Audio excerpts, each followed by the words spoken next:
최근 여고 시절을 부른 가수 이수미님의 갑작스러운 별세로 1970년대 트로이카 가수들의 인생과 노래를 추억하고 있습니다. 그런데 그 당시 연예계는 주먹개나 휘두르는 사람들이 많이 드나들었는데 지금은 상상조차 할 수 없을 정도로 험했습니다. 김추자님은 연예인의 생명이라고 할 수 있는 얼굴을, 이수미님은 복부 등 신체에 직접적인 공격을 당하는 끔찍한 사건에 희생되기도 했습니다. 그리고 두 분은 대마초 사건에 연루되어 그 이후 사실상 가수 생활을 중단하게 되었습니다. 또 한 분, 정미조님은 화려한 외모와 자태가 사람들의 이목을 끌었고 풍부한 성량을 트레이드마크로 1970년대 가요계를 휘어잡았는데요. 과연 어떤 길을 걷게 되었을까요? 지금부터 레전드 가수 정미조님의 극적인 삶과 최근 근황을 알려드리겠습니다. 프로필. 정미조님은 1949년 경기도 김포에서 태어났습니다.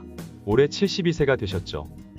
정미조님은 아주 부유한 집에서 태어났는데요. 아버지가 김포에서 알아주는 부자였는데 양조장을 하셨고 그 앞에서 극장까지 운영하던 사업가였다고 합니다. 뿐만 아니라 그 외에 또 다른 것도 이것저것 하셨다고 밝혔습니다. 그런데도 아버지가 굉장히 근검절약하셔서 휴지 한 장도 함부로 쓰지 않던 분이라고 합니다. 이렇게 부유한 환경이 뜻밖의 결과를 불러일으키는데요. 다른 친구들과 집안 형편이 너무 차이가 나서 친구들이 정미조님을 불편해했다고 해요. 그래서 학창시절에는 친구를 많이 사귀지 못해 외로웠다고 하며 그 점이 무척 아쉬웠다는 고백을 하기도 했습니다.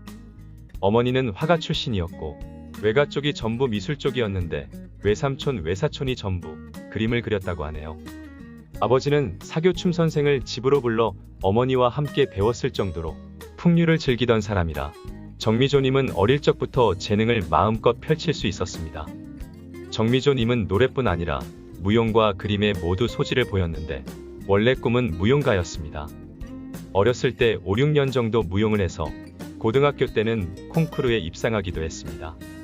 한국발레 거목 임성남님이 운영하는 발레 무용연구소에 찾아가기도 했는데 자신보다 더 뛰어난 다른 무용수들을 쫓아가기 힘들다고 판단하고 이후 미술로 방향을 틀었습니다.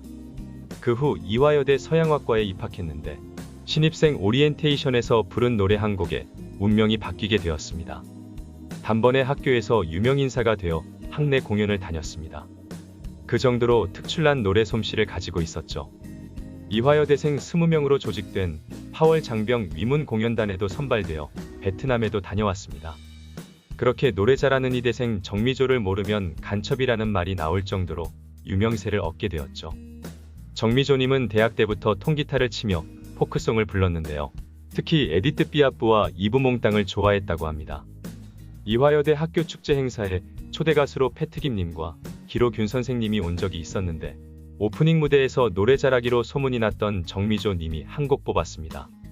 정미조님의 노래 솜씨에 반한 패트김님이 이화여대 2학년생인 그녀에게 너 노래 기가 막히게 잘한다라고 하며 당시 TV에서 뉴스 다음에 패티김 쇼가 일주일에 한 번씩 있는데 자신의 쇼에 출연해달라고 요청하기도 했습니다. 그러나 이화여대는 교칙상 외부 활동을 전혀 할 수가 없어서 좌절됐죠. 그러다 졸업을 앞두고 정미조님은 노래를 해야 하나 미술을 해야 하나 진로에 대해 고민할 수밖에 없었습니다. 당시 지도교수가 그림은 나이 들어서도 할 수 있지만 노래는 때가 있다고 말을 해주어 결국 먼저 음악 쪽을 선택합니다. 정미조님은 이화여대를 졸업과 동시에 바로 가수로 데뷔하게 되었죠. 첫 등장부터 사람들의 환호를 받았고 제2의 패트김이라는 찬사를 받았습니다.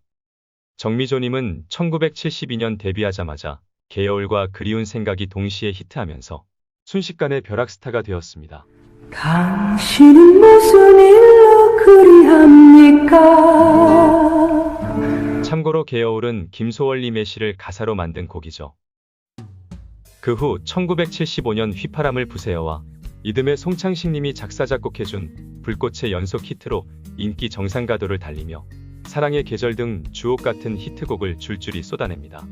네가 보고 싶을 때 그리고 은퇴할 때까지 7년간을 완벽하게 자신의 시간으로 만들었죠. 데뷔 첫해 KBS TV 신인 무대에서 8주 연속 우승했고 MBC와 TBC TV 신인 가수상을 휩쓸며 3대 방송을 모두 석권했습니다.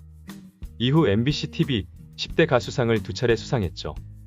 트로트풍이 아닌 세련된 음악에 170cm의 늘씬한 몸매와 서구적인 외모로 더 큰 주목을 받았습니다. 또한 당시로서는 이례적인 학사여 가수라는 배경도 관심에 한몫했죠. 그런데 정미조님의 인기 절정기인 이때 1975년은 군사정권 통치하에 있었는데요. 갑자기 퇴폐적인 가요계를 정화시킨다며 칼바람이 불기 시작했습니다. 이 당시 연예인 대마초파동이 일어나며 많은 노래들이 금지곡이 되었습니다. 지금으로서는 상상하기 어려운 일들이 일어났고 많은 예술인들이 희생되었죠. 정미조님 같은 경우에는 휘파람을 부세요가 1위한 뒤에 바로 금지곡이 되고 불꽃도 금지곡이 되었습니다. 그리고 그녀의 노래 여러 곡이 줄줄이 금지곡이 됩니다. 그러다 갑자기 1979년 어렸을 때부터 목표했던 화가의 꿈을 위해 파리로 떠난다고 발표하며 프랑스 유학길에 올랐습니다.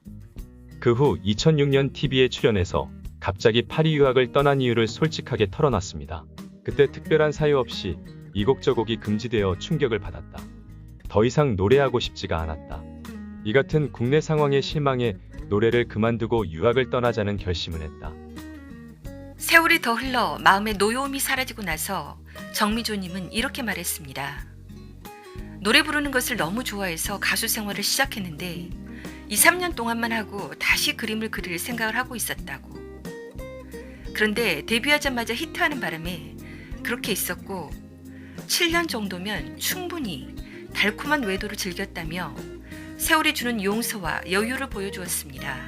그리고 정미조님은 37년 동안 노래를 부르지 않고 화가의 길을 걷습니다. 그녀는 파리 유학 생활에 대해 심리적으로 지독하게 힘들었다고 돌아봤습니다. 아는 이 하나 없는 말도 잘 통하지 않는 곳에서 그는 그림과 공부에만 몰두했습니다. 특히 박사학위를 쓰느라 아파트에 갇혀 있을 때는 너무 답답했다고 했습니다. 홀로 고독과 맞서다 보니 우울한 마음이 몇 달씩 이어지기도 했습니다. 이렇게 말하기도 했습니다. 한국에서 화려한 삶을 살았지만 파리에서는 수도승과도 같았어요. 정미조님은 1983년 프랑스 국립장식미술학교에서 석사, 1992년 파리 제7대학교에서 박사학위를 받았습니다. 그렇게 13년간 파리 유학을 마치고 1992년 드디어 귀국했죠. 그리고 1993년부터 2016년까지 23년간 수원대학교 조형예술학부 서양화 교수로 재직했습니다. 그간 수차례 전시를 여는 등 화가로도 활발히 활동했죠. 파리 유학을 끝내고 귀국해서 교수 생활을 하던 정미조님은 다소 늦은 나이인 45살에 중소기업 사업가로 알려진 사람과 결혼합니다. 현재 25년이 넘는 결혼 생활을 이어가고 있습니다. 두 분 사이의 자녀는 없는 거로 알려져 있죠. 그녀가 가수로서의 복귀를 알린 것은 파리로 떠난 지 37년 뒤입니다. 2016년 37년이란 앨범을 냈고 이듬해엔 후속작 젊은 날의 영혼을 발표하며 복귀가 반짝 이벤트가 아님을 증명했습니다. 컴백 뒤 세 번째 앨범까지 냈죠. 가수 최백호의 제안으로 다시 노래를 부르게 됐을 때도 그녀는 그저 기념 앨범 하나 내고 끝나겠다고 생각했습니다. 그런데 놀랍게도 평단과 후배 가수들의 극찬이 이어졌습니다. 후배 가수 아이유는 37년에 담긴 개여울의 깊은 인상을 받아 이 곡을 리메이크하기도 했습니다.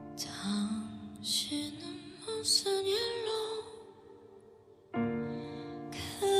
최근 2021년 8월 27일 김어준의 뉴스공장에 출연한 정미조님. 들어보고 좀 놀랐는데요. 70이 넘어도 이렇게 노래할 수 있다는 게 기적 같습니다.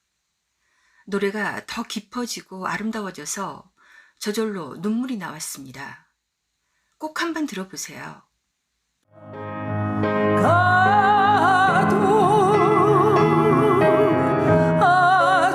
정미조님은 훌륭한 작곡가, 작사가, 프로듀서가 있어서 제3의 인생을 살게 됐다며 이렇게 여건이 완벽하니 즐겁게 노래를 부를 수밖에 없다고 했습니다.